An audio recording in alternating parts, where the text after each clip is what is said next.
Welcome back to my channel. ಇವತ್ತು ಒಂದು special day ಅಂತಲೇ ಹೇಳ್ಬೋದು. ಇವತ್ತು ನಮ್ಮ ಅಪ್ಪಾಜಿಯದು ಬರ್ಡೇ ಇದೆ. ಸೊ ಅದು ಬರ್ಡೇಗೆ ಸ್ವಲ್ಪ ಈವ್ನಿಂಗು ಅಮ್ಮನ ಮನೆಗೆ ಹೋಗಬೇಕು ಅಂತ ಅಂದ್ಕೊಂಡಿದ್ದೀವಿ. ಇವತ್ತು ವ್ಲಾಗ್ ಫುಲ್ಲು ಸನ್ನಿಧಿನೇ ಮಾಡಿದ್ದಾಳೆ. Welcome to my channel. ಎಲ್ಲರೂ ಹೇಗಿದ್ದೀರಾ? ಚೆನ್ನಾಗಿದ್ದೀರಾ? ಲಂಚ್ಗೆ ಏನು ಬೇಕು ಸನ್ನಿಧಿ ನಿಂಗೆ? ಎಗ್ ಮಸಾಲ. ಎಗ್ ಮಸಾಲ ಯಾವತ್ತು ಮಾಡಿದ್ದೆ ನಾನು ಎಗ್ ಮಸಾಲ ಚಿನ್ನಿ? ಅವತ್ತು ಮಾಡಿದಿರಿ. ಹೆಂಗ್ ಮಾಡೋದು ಗೊತ್ತಾ ನಿಂಗೆ? ಗೊತ್ತಿಲ್ಲ. ಯಾವ ಥರ ಎಗ್ಗು ಯಾವ ಥರ ಬೇಯಿಸಿ ಹೆಂಗ್ ಮಾಡೋದು? ನೀವು ಎಗ್ಗು ಈ ಥರ ಹೆಂಗ್ ಕಟ್ ಮಾಡೋದು ಹೇಳ್ತಾರೆ, ಅದು ಮಾಡ್ಕೊಡ್ತೀರಾ? ನಂಗೆ ಹೆಲ್ಪ್ ಮಾಡ್ತೀಯ ನೀನು? ಇವಾಗ ಎಗ್ ಕೊಡ್ತೀನಿ, ಅದ್ರದ್ದು ಸಿಪ್ಪೆ ಎಲ್ಲ ತೆಗೆದ್ಬಿಡು. ಓಕೆ.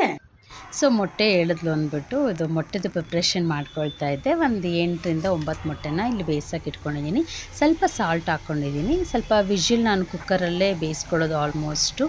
ಸೊ ಬೇಗ ಆಗುತ್ತೆ ಅಂತ ಹೇಳ್ಬಿಟ್ಟು ಇವಾಗ ಸ್ವಲ್ಪ ಒಂದೇ ಒಂದು ವಿಜಿಲ್ ಹಾಕ್ಕೊಂಡ್ಬಿಟ್ರೆ ನಾರ್ಮಲಾಗಿ ಓಪನ್ ಮಾಡ್ಕೋಬೋದು. ತುಂಬ ನೀಟಾಗಿ ಬಾಯ್ಲ್ ಆಗಿರ್ಬೇಕಂದ್ರೆ 2 ವಿಜಿಲ್ ಹಾಕ್ಕೊಳ್ಬೋದು.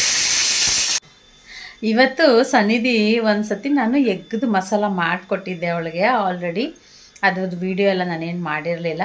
ಸೊ ತುಂಬ ದಿವಸದಿಂದ ಕೇಳ್ತಾ ಇದ್ಲು ಎಗ್ ಮಸಾಲ ಮಾಡಿಕೊಡಿ ಅಂತ. ಸೊ ಇವತ್ತು ಅದನ್ನು ಟ್ರೈ ಮಾಡ್ತಿದ್ದೀನಿ. ಸೊ ಆ ಡಿಶ್ನ ನಿಮ್ಮ ಜೊತೆ ಶೇರ್ ಮಾಡ್ಕೊಳ್ತಾ ಇದ್ದೀನಿ. ಅದು ನೋಡೋಕ್ಕೂ ಒಂಥರ ಯುನಿಕ್ ಚೆನ್ನಾಗಿರುತ್ತೆ. ನೋಡೋಕ್ಕೂ ಮಕ್ಳಿಗಂತೂ ತುಂಬ ಖುಷಿ ಆಗುತ್ತೆ. ನಾರ್ಮಲ್ ಮೊಟ್ಟೆ ಆಮ್ಲೆಟ್ ಮಾಡಿ ಸಾಂಬಾರು ಮಾಡೋದಕ್ಕಿಂತ ಇದು ಒಂದು ಪ್ರಿಪ್ರೇಷನ್ ಚೆನ್ನಾಗಿರುತ್ತೆ. ಸೊ ಇದಕ್ಕೆ ಮಸಾಲೆ ಏನೇನು ಬೇಕು ಅಂತ ಇವಾಗ ರೆಡಿ ಮಾಡ್ಕೊಳ್ತಾ ಇದ್ದೀನಿ.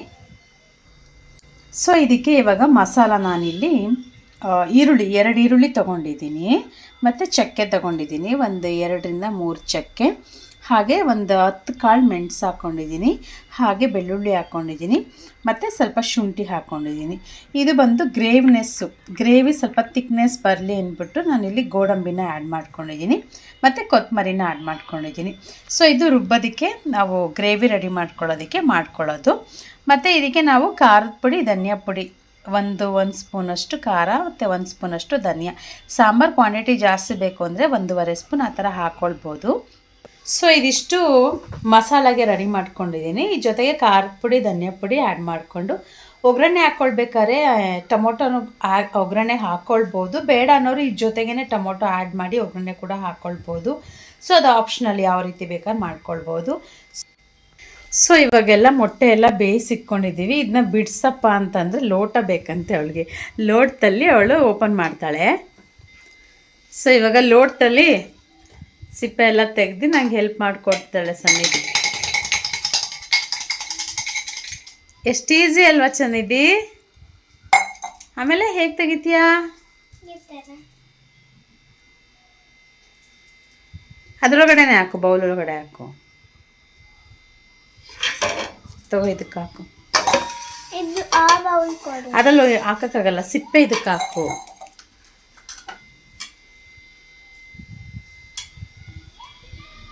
ಸೊ ಇವಾಗ ಸನ್ನಿಧಿ ಸಿಪ್ಪೆ ಎಲ್ಲ ಬಿಡಿಸಿ ರೆಡಿ ಮಾಡ್ಕೊತಿದ್ದಾಳೆ. ಅಷ್ಟರಲ್ಲಿ ನಾವು ಗ್ರೇವಿಗೆ ಏನು ಬೇಕು ರೆಡಿ ಮಾಡ್ಕೊಂಬಿಡೋಣ.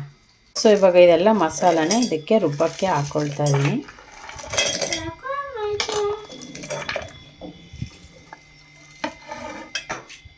ಎಲ್ಲ ಬಿಡಿಸ್ತಾ ಸನ್ನಿಧಿ? ಎಲ್ಲ ಬಿಡಿಸ್ತಾ?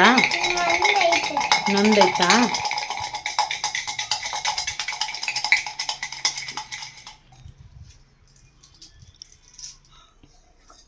ಸೊ ಖಾರದ ಪುಡಿ 1.5 ಸ್ಪೂನಷ್ಟು ಖಾರದ ಪುಡಿ ಹಾಕ್ಕೊಂಡಿದ್ದೀನಿ. ಧನಿಯಾನ 1 ಸ್ಪೂನಷ್ಟು ಧನಿಯಾ ಹಾಕ್ಕೊಂಡಿದ್ದೀನಿ.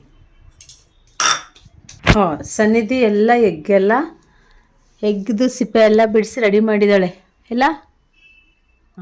Very good. ಕಟ್ ಮಾಡಬೇಕಲ್ವಾ? ಒಂದು 5-6 ಈ ಥರ ಮಾಡಬೇಕು.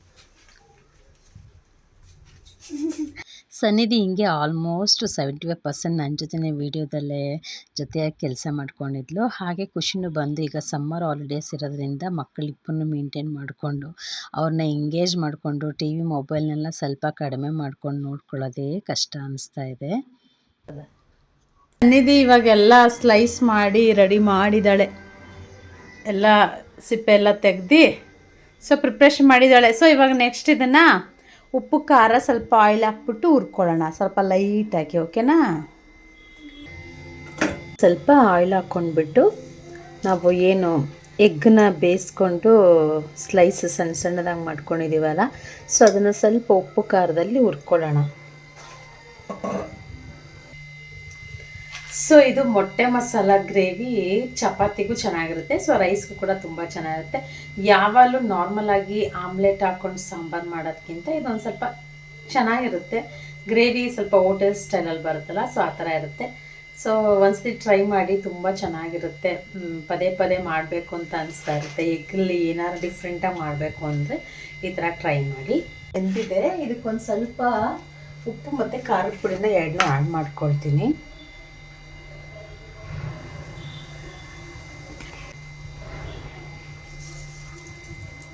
ಖಾರ ಎಲ್ಲ ಹಾಕ್ಕೊಂಡಿದ್ದೀನಿ. ಈಗ ಎಗ್ನ ಒಂದೊಂದನ್ನೇ ಹಾಕ್ಕೊಂಡು ಸ್ವಲ್ಪ ಹುರ್ಕೊಳ್ಳೋಣ.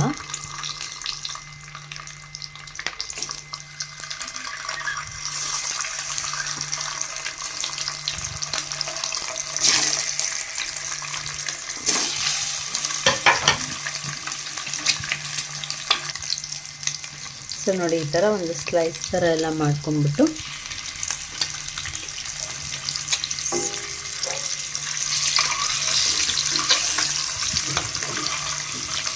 ಇಲ್ಲಿ ನಾನು ಎಗ್ ಮಸಾಲ ಮಾಡ್ತಿದ್ದೀನಿ, ಹೋಗಿ ಐಸ್ ಕ್ರೀಮ್ ತೊಗೊಂಡು ಬಂದಿದ್ಯಾ?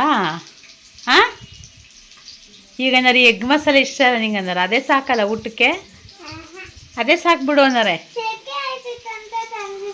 ಶೆಕೆ ಆಯ್ತದೆ ಅಂತ ತೊಗೊಂಡು ಬಂದ. ಯಾವ ಫ್ಲೇವರು? ಸ್ಟ್ರಾಬೆರಿ. ಯಾವ ಬೆರಿ? ಸ್ಟ್ರಾಬೆರಿ. ಸೊ ಇವಾಗ ಏನು ಮೊಟ್ಟೆ ನಾವು ಬೇಯಿಸಿದ್ದೀವಲ್ಲ, ಸೊ ಇದನ್ನೆಲ್ಲ ಎತ್ಕೊಂಬರೋಣ. ಸೊ ನೋಡಿ, ಈ ಥರ ಆಗಿದೆ. ಇದೇ ಒಗ್ಗರಣೆಗೆ ಸಾಸಿವೆ ಹಾಕ್ಕೊಂಡು ಮತ್ತು ಸ್ವಲ್ಪ ಕಸ್ತೂರಿ ಮೇಥಿ ಹಾಕ್ಕೊಳ್ತಾ ಇದ್ದೀನಿ. ಕಸ್ತೂರಿ ಮೇಥಿ ತುಂಬ ಚೆನ್ನಾಗಿರುತ್ತೆ ಟೇಸ್ಟು, ಸೊ ಅದಕ್ಕೋಸ್ಕರ. ಸೊ ಕಸ್ತೂರಿ ಮೇಥಿ ಹಿಂಗೆ ಹುರ್ಕೊಂಡಾದ್ಮೇಲೆ ನಾವೇನು ರುಬ್ಬಿಟ್ಕೊಂಡಿದ್ದೀವಲ್ಲ ಆ ಮಸಾಲಾನ ಇವಾಗ ಇದಕ್ಕೆ ಆ್ಯಡ್ ಮಾಡ್ಕೊಳ್ಳೋಣ. ಇದಕ್ಕೆ ಸ್ವಲ್ಪ ರುಬ್ಬಿದ ಕಾಯಿ ಕೂಡ ಆ್ಯಡ್ ಮಾಡ್ಕೊಳ್ಬೋದು. ಸ್ವಲ್ಪ ಇಲ್ಲಿ ಗೋಡಂಬಿನೂ ಆ್ಯಡ್ ಮಾಡ್ಕೊಂಡಿದ್ದೀವಲ್ಲ, ಸ್ವಲ್ಪ ಗೊಜ್ಜೇನಿದೆ ಅದು ಸ್ವಲ್ಪ ಥಿಕ್ನೆಸ್ ಚೆನ್ನಾಗಿ ಬರುತ್ತೆ. ಸೊ ಆಪ್ಷನಲ್ಲು ಸ್ವಲ್ಪ ಖಾರ ಏನಾರ ಜಾಸ್ತಿ ಇದೆ ಅಂದರೆ ಸ್ವಲ್ಪ ರುಬ್ಬಿದ ಕಾಯಿ ಇದಕ್ಕೆ ಆ್ಯಡ್ ಮಾಡ್ಕೊಳ್ಳೋಣ. ಆಮೇಲೆ ಇದು ಟೊಮೊಟೊ ಎಲ್ಲ ಒಟ್ಟಿಗೆ ರುಬ್ಬಿರೋದ್ರಿಂದ ನಮಗೆ ಇದು ಮತ್ತು ಒಗ್ಗರಣೆ ಎಲ್ಲ ಏನು ಬೇಕಿಲ್ಲ. ಇದೇನು ಮಳ್ಳದ ಮೇಲೆ ನಮಗೆ ಸ್ವಲ್ಪ ಆಯಿಲ್ ಬಿಟ್ಕೊಳ್ಳೋಕೆ ಶುರುವಾಗುತ್ತೆ. ಸೊ ಆವಾಗ ನಾವು ಏನು ಮೊಟ್ಟೆ ಬೇಯಿಸಿರ್ತೀವಲ್ವ, ಸೊ ಅದನ್ನು ಇದಕ್ಕೆ ಹಾಕ್ಕೊಂಡ್ರೆ ಮೊಟ್ಟೆ ಮಸಾಲ ರೆಡಿ ಆಗುತ್ತೆ. ಸ್ವಲ್ಪ ಇವಾಗ ಮೊಟ್ಟೆ ಮಸಾಲಕ್ಕೆ ನಾವು ಎಷ್ಟು ಬೇಕು ಉಪ್ಪನ್ನ ಆ್ಯಡ್ ಮಾಡ್ಕೊಳ್ಳೋಣ.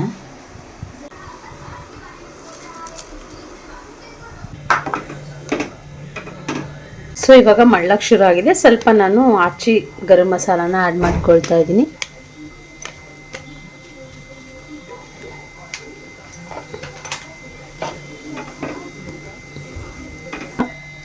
ಖಾರ ಎಲ್ಲ ಬೆಂದಾಗಿದೆ. ಸೊ ನಾವೇನು ಮೊಟ್ಟೆ ರೆಡಿ ಮಾಡಿಕೊಂಡಿದ್ದೀವಲ್ಲ ಅದನ್ನ ಒಂದೊಂದನೇ ಇದರೊಳಗಡೆ ಬಿಡೋಣ, ಖಾರದಲ್ಲಿ ಸ್ವಲ್ಪ ಹೊಂದ್ಕೊಳ್ಳಿ ಅಂತ.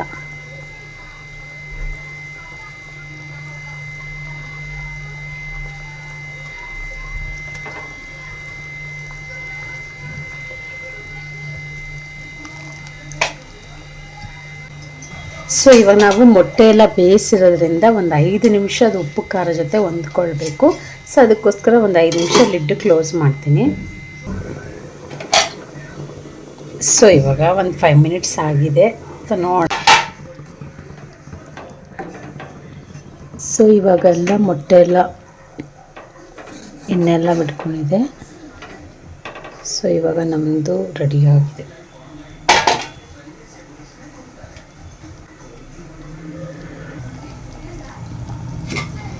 ಸೊ ನಮ್ಮದು ಎಗ್ ಗ್ರೇವಿ ಮಸಾಲ ರೆಡಿ ಮಾಡ್ಕೊಂಡಿದ್ದೀವಿ. ತುಂಬ ಚೆನ್ನಾಗಿ ಬಂದಿದೆ. ನೀವು ಒಂದ್ಸಲ ಟ್ರೈ ಮಾಡಿ ಹೇಗಿದೆ ಅಂತ ಕಮೆಂಟ್ ಮೂಲಕ ತಿಳಿಸ್ಕೊಡಿ.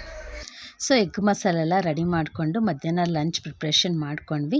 ಮತ್ತು ಇನ್ನು ಈವ್ನಿಂಗು ಅಪ್ಪಾಜಿದು ಬರ್ಡೇ ಇತ್ತಲ್ವ, ನಾವು ಏನೂ ಹೇಳಿರಲಿಲ್ಲ ಬರ್ತೀವಿ ಅಂತ. ಸರ್ಪ್ರೈಸಾಗಿ ಹೋಗಿ ಒಂದು ಸಿಂಪಲಾಗಿ ಒಂದು ಕೇಕ್ ತೊಗೊಂಡು ಅಣ್ಣ ಅಷ್ಟೊತ್ತಿಗೆಲ್ಲ ರೆಡಿ ಮಾಡಿದರು. ಕೇಕ್ ತರ್ತೀನಿ ಅಂತೇಳಿ ಫೋನ್ ಮಾಡಿದರು.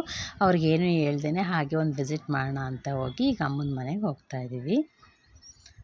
ಸೊ ನಮ್ಮ ಅಪ್ಪಾಜಿದು ಬರ್ಡೇ ಇದ್ದಿದ್ದರಿಂದ ನಮ್ಮ ಮಾರ್ನಿಂಗೇ ಹೋಗಬೇಕಾಗಿತ್ತು. ಸ್ವಲ್ಪ ಅವತ್ತು ಟ್ಯೂಸ್ಡೇ ಆಗಿರೋದ್ರಿಂದ ಹೋಗೋಕ್ಕಾಗಲಿಲ್ಲ. ಈವ್ನಿಂಗು ನಮ್ಮ ಹಸ್ಬೆಂಡ್ ಬರೋವರೆಗೂ ಕಾದು ಅವ್ರನ್ನೂ ಕರ್ಕೊಂಡು ಸಿಂಪಲ್ಲಾಗಿ ಒಂದು ಸೆಲೆಬ್ರೇಟ್ ಮಾಡಿದ್ವಿ. ನಾವು ಏನೇ ಬರ್ಡೇ ಸೆಲೆಬ್ರೇಟ್ ಮಾಡಬೇಕು ಅಂದರೂ ನಮ್ಮ ತಂಗಿ ಮಿಸ್ಸಿಂಗ್ ಆಗ್ತಾ ಇರ್ತಾಳೆ. ಸ್ವಲ್ಪ ಬೇಜಾರಾಗ್ತಾ ಇರುತ್ತೆ. ಅವಳು ಸ್ವಲ್ಪ ದೂರ ಇರೋದ್ರಿಂದ ಅವಳು ಜೊತೆಲಿರೋಕ್ಕಾಗೋದಿಲ್ಲ. ತುಂಬ ಸಿಂಪಲ್ ಅಕೇಶನ್ಸ್ಗಳಿಗೆ ಜೊತೆಲಿದ್ದರೆ ನಮಗೂ ಸ್ವಲ್ಪ ತುಂಬ ಖುಷಿ ಆಗುತ್ತೆ. ಹಾಗೆ ನಮ್ಮ ವಿದ್ಯೆನ ಅಣ್ಣ ಎಲ್ಲ ಬಂದಿರೋ ಅದೇ ಟೈಮ್ಗೆ ಅದು ಒಂಥರ ಖುಷಿ ಆಯಿತು ಅಂತಲೇ ಹೇಳ್ಬೋದು. ಎಲ್ಲ ಫ್ಯಾಮಿಲಿ ಸಿಂಪಲ್ಲಾಗಿ ಒಂದು ಕೇಕ್ ಕಟ್ಟಿಂಗ್ ಮಾಡಿದ್ವಿ. ನಾರ್ಮಲಾಗಿ ಬರ್ಡೇ ಸ್ಪೆಷಲ್ ಅಂದರೆ ಮನೇಲಿ ನಾನ್ ವೆಜ್ ಎಲ್ಲ ಮಾಡೇ ಇರ್ತಾರೆ. ಮಧ್ಯಾಹ್ನ ಪ್ರಿಪ್ರೇಷನ್ ಮಾಡ್ಕೊಂಡಿದ್ದು ಅಷ್ಟೇ. ನೈಟು ಬರ್ಡೇ ಎಲ್ಲ ಮುಗಿಸ್ಕೊಂಡು ಅಲ್ಲೇ ಸ್ವಲ್ಪ ಹೊತ್ತು ಟೈಮ್ ಸ್ಪೆಂಡ್ ಮಾಡಿಕೊಂಡು ಊಟ ಎಲ್ಲ ಮಾಡಿಕೊಂಡು ಮತ್ತೆ ರಿಟರ್ನ್ ನಾವು ಮನೆಗೆ ಬಂದುಬಿಟ್ವಿ. ಯಾಕೆಂದರೆ ನೆಕ್ಸ್ಟ್ ಡೇ ಮತ್ತೆ ಬೇರೆ ಪ್ರೋಗ್ರಾಮ್ ಇತ್ತು, ಅಲ್ಲೇ ಉಳ್ಕೊಳ್ಳೋಕ್ಕಾಗಿಲ್ಲ. ಇದು ಬಂದು ಮಾರ್ನಿಂಗ್ ಟು ಈವ್ನಿಂಗ್ ವ್ಲಾಗು ನಮ್ಮ ಸನ್ನಿಧಿ ಜೊತೆ ಆಲ್ಮೋಸ್ಟ್ ಸ್ಪೆಂಡ್ ಮಾಡಿದ್ದು ನಿಮಗೆ ಶೇರ್ ಮಾಡಿದ್ದೀನಿ. ಸೊ ಈ ವಿಡಿಯೋ ನಿಮ್ಗೆ ಇಷ್ಟ ಆಗಿದೆ ಅಂತ ಭಾವಿಸ್ತಾ, ಈ ವಿಡಿಯೋ ನಿಮ್ಗೆ ಇಷ್ಟ ಆಗಿದ್ದರೆ ದಯವಿಟ್ಟು ನಮ್ಮ ವಿಡಿಯೋ ನೋಡಿ ಸಪೋರ್ಟ್ ಮಾಡ್ತೀರಿ. ನಿಮ್ಮ ಫ್ರೆಂಡ್ಸ್ ಫ್ಯಾಮಿಲಿಗೆ ಸಪೋರ್ಟ್ ಮಾಡಿ, ಶೇರ್ ಮಾಡಿ ಅಂತ ಹೇಳ್ತಾ will meet in the next vlog. Bye, take care.